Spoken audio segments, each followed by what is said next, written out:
उस बारे में भी समीक्षा की गई यहाँ पे। सबसे पहली बात तो है कि जो मूलचट्टी गांव से रिलेटेड एक मामला था। सरस्वती पूजा का विसर्जन तो शांततापूर्वक वहाँ से ये हुआ था, लेकिन दूसरे दिन मुर्गे को लेकर कुछ झगड़ा हुआ था आपस में दो परिवारों के बीच में। तो उसमें फिर दोनों समुदायों से एक दूसरे पे एलिगेशंस हो गए। हालांकि ये मेरा निर्देश था और ये मेरा ही आदेश था। जब वहाँ पे एक रूट डिसाइड किया गया था सरस्वती पूजा का कि उसको एक पोखर बनाया गया था, पानी डाला गया था, वहाँ पे विसर्जित करना था। हालांकि उसमें मान्यता भी उन्होंने दी थी कि हम करेंगे, लेकिन जैसे ही समय आया, समय आने के बाद उन्होंने अपना जो गांव वाले उन्होंने अपना जो मूड है वो चेंज कर लिया और कन्फ्रंटेशन के स्टेज पे आ गए पुलिस के साथ में।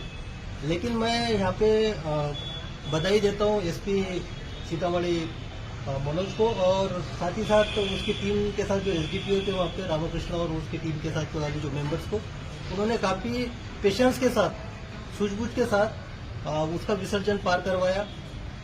सूचना ये भी आ रही थी कि महिलाओं को आगे किया जा रहा है, वहाँ पे नौजवान अलग तरह से नारे दे रहे, डीजे चलाया गया था। लेकिन समय की नजाकत को देखते हुए पहले हमारी प्रायोरिटी थी कि पीसफुली सरस्वती माता का विसर्जन हो जाए, और वो पीसफुली हुआ।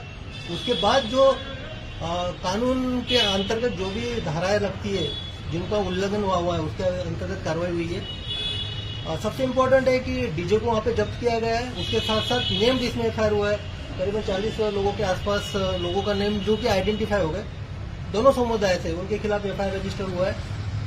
उसके साथ साथ 120-130 के आसपास अज्ञात रखे हैं। लेकिन मैं ये इंश्योर करता हूँ आप लोगों से कि जिन्होंने भी ये कानून का राज है यहाँ पे, यहाँ एक जो भीड़ तंत्र है, भीड़ तंत्र स्पेशली सीतामढ़ी में कोई बनने नहीं दूंगा मैं यहाँ पे, और हमारा पुलिस प्रशासन भी भीड़ तंत्र में कन्वर्ट होने नहीं देगा किसी को। कानून का राज है, रूल ऑफ लॉ है, उसी के अकॉर्डिंग यहाँ पे कार्रवाई होगी।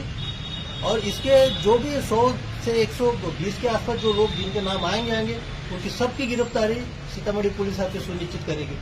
और एसपी मनोज अभी बताया कि अभी वारंट भी प्रे कर रहे हैं, उसके बारे में कोर्ट में वारंट प्रे होगा।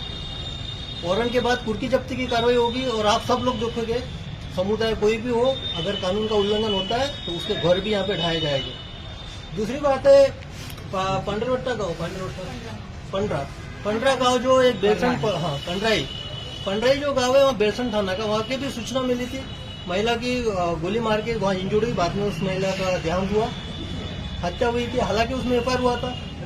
घर एक विशिष्ट समुदाय का सिर्फ एक घर था, और दूसरे विशिष्ट समुदाय के वहाँ पे 200 से 300 घर थे।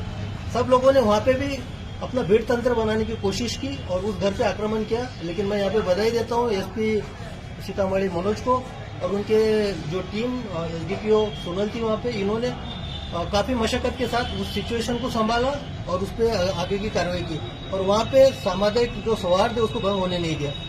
तो ये दो जो इंसिडेंसेस थे, इससे तो ये समझ में आ रहा है कि डेफिनेटली जो नौजवान है यहाँ पे, उसके साथ साथ जो महिलाओं को आगे करने का तरीका है किसी भी प्रोसेशन में, ये एक पैटर्न दिखाता है।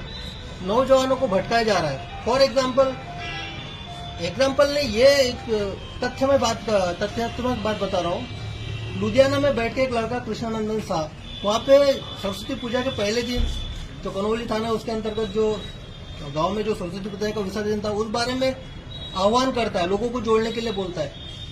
और उसके बाद फिर सारी जगह इस तरह से वातावरण दूषित हो जाता है कि लॉ एंड ऑर्डर की सिचुएशन पैदा हो जाए। तो मैं यहाँ बता देना चाहता हूँ और समाज को अपील भी करना चाहता हूँ नौजवानों को कि जो पर्दे के पीछे के जो विलन है, पर्दे के पीछे के जो विलन है, जो कि भीड़ तंत्र को कन्वर्ट करना चाहते हैं, कानून के जो शासित राज्य है उसको आपको पहचानना है। स्पेशली महिलाओं को भी इस बारे में सतर्क रहना है, क्योंकि इस पोजीशन में देखा गया महिलाओं को आगे किया गया था।